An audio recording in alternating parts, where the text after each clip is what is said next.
Katika kuadhimisha siku ya maombi duniani ambayo kitaifa imefanyika mkoani Mbeya, Umoja wa Wanawake CCT mkoani Mtwara umewataka wanawake wote kutunza familia zao bila kujali changamoto wanazokutana nazo. Akihubiri katika ibada maalum ya kongamano la maombi lililofanyika katika kanisa la AICT mkoani Mtwara, likijumuisha makanisa yaliyopo ndani ya CCT Mtwara Mikindani, katibu wa idara ya ustawi wa jamii kanisa la Moravian Tanzania, Neema Kajange Mwakaluka, ameeleza umuhimu wa wanawake kusimama katika nafasi zao, huku akifundisha kuhusu kubeba mizigo. Sasa kama Mungu ni mnyenyekevu, wewe unashindwa kunyenyekea, hapo panakuwa na tatizo. Kwa sababu pale anaposema jitieni nira yangu mjifunze kwangu, tunajifunza vitu gani kwa Yesu? Tunajifunza upendo, tunajifunza upole, tunajifunza unyenyekevu, tunajifunza ukarimu, tunajifunza kuomba, si ndio wapendwa?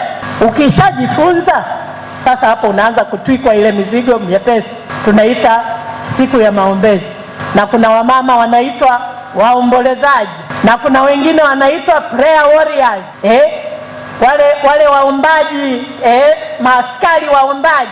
Ukishajifunza kuomba, maombi yanakuwa mzigo wako.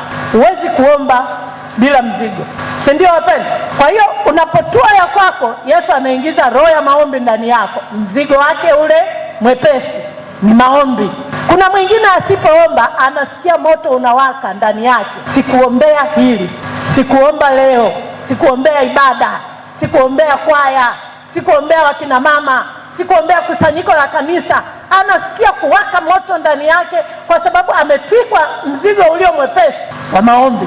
Ni zile huduma ndani ya kanisa. Unatua vya kwako, anakupa huduma. Unatua vya kwako, anakupa namna ya kumtumikia.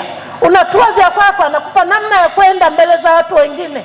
Unatua vya kwako, Mungu anakuinua. Kwenye biashara atakuinua, kwenye kazi atakuinua, kwenye kila mapito utakayopita Mungu atakuinua. Aidha, mchungaji wa kanisa la Anglikana Mtwara Franco Andrea Asili, ambaye pia ni mlezi wa idara ya wanawake CCT Manispaa Mtwara Mikindani, amesema kutokana na matukio yanayoendelea duniani, njia pekee ya kuondokana nayo ni kuomba, huku mchungaji wa kanisa la Moravian Kennedy Kalago, ambaye pia ni mwenyekiti wa eneo la misheni mkoa Mtwara na Lindi, akieleza namna ambavyo amebarikiwa na maombi hayo. Tunamshukuru Mungu, tumekutana leo mwezi huu wa 3 kumshukuru Mungu, lakini pia kuwa na maombi ya dunia, kuombea hali halisi ya dunia, lakini pia na watu mbalimbali wanaoishi katika mazingira magumu. Leo katika ibada hii tumeongozwa na wanawake wa hapa Mtwara, na zaidi sana tukiangalia maisha ya ndugu zetu kule Nigeria.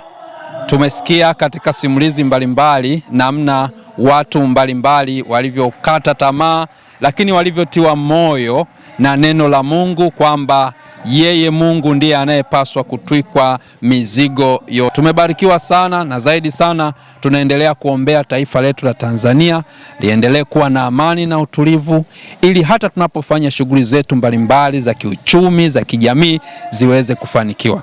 Nimebarikiwa sana baada ya kuona msingi wa umoja unaobeba mzigo wa kuombea dunia iweze kuwa na umoja, iweze kuwa na furaha, hasa kupinga machafuko na uharibifu unaotokea duniani kwa njia ya maombi. Kwa hiyo nimebarikiwa sana kuona wamama wamebeba bendera ya Yesu kuwatangazia mataifa, kutangazia kanisa, na kwa ujumla ninamshukuru Mungu kwa furaha nzima na amani ambayo ipo ndani ya kanisa na taifa letu kwa ujumla, kama waombaji kwa kuliombea taifa letu la Tanzania. Mshukuru Mungu sana, tumekuwa na maombi ya dunia leo. Kwa kweli ni maombi ambayo yamekuwa baraka sana kwetu sote. Tunamshukuru Mungu kwa ajili ya maandalizi yote yaliyofanyika. Naendelea kuwasihi wote tuendelee kuomba, maana maombi ni sehemu muhimu sana ya maisha ya mwanadamu. Maombi ni sehemu ambayo tunazungumza na Mungu kila wakati.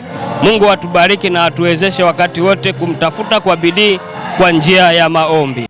Maombi hayo yameambatana na uimbaji, maigizo mbalimbali yakilenga kuelimisha wanawake na mapito yao, ambapo katibu wa CCT wanawake wilaya Mtwara Mikindani Lena Mwampulo ameeleza lengo la kongamano hilo na namna watu walivyohudumiwa. Siku ya leo ilikuwa ni siku ya maadhimisho ya maombi ya dunia ambayo ina muunganiko wa makanisa. Tunamshukuru Mungu katika maadhimisho haya. Tumekuwa tukiendelea na mazoezi hapa kanisani. Maadhimisho yetu hasa yalilenga katika yakimzungumzia mwanamke wa Nigeria.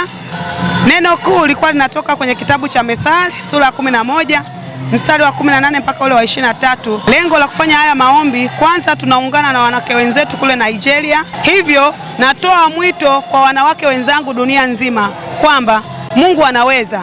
Hata unapopitia changamoto na mambo magumu, ukimshirikisha Mungu atakuvusha kwenye changamoto yako. Nao baadhi ya waumini na watu wote walioshiriki ibada hiyo, akiwepo Justina Tunza ambaye ni mkurugenzi wa chuo cha utumishi wa umma mkoa wa Mtwara, ameeleza namna alivyobarikiwa na ibada hiyo, huku akiwasihi wanawake wote kuwa na bidii katika maombi. Leo tumejumuika katika kanisa la AIC, wanawake wote wa Mtwara, tukiwa na mababa, wachungaji na maaskofu kwa ajili ya kuadhimisha siku ya maombi ya wanawake duniani.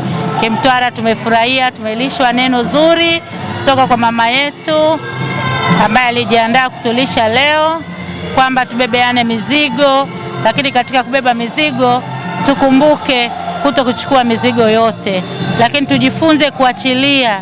Tuombee ndoa zetu, lakini familia zetu na watoto wetu.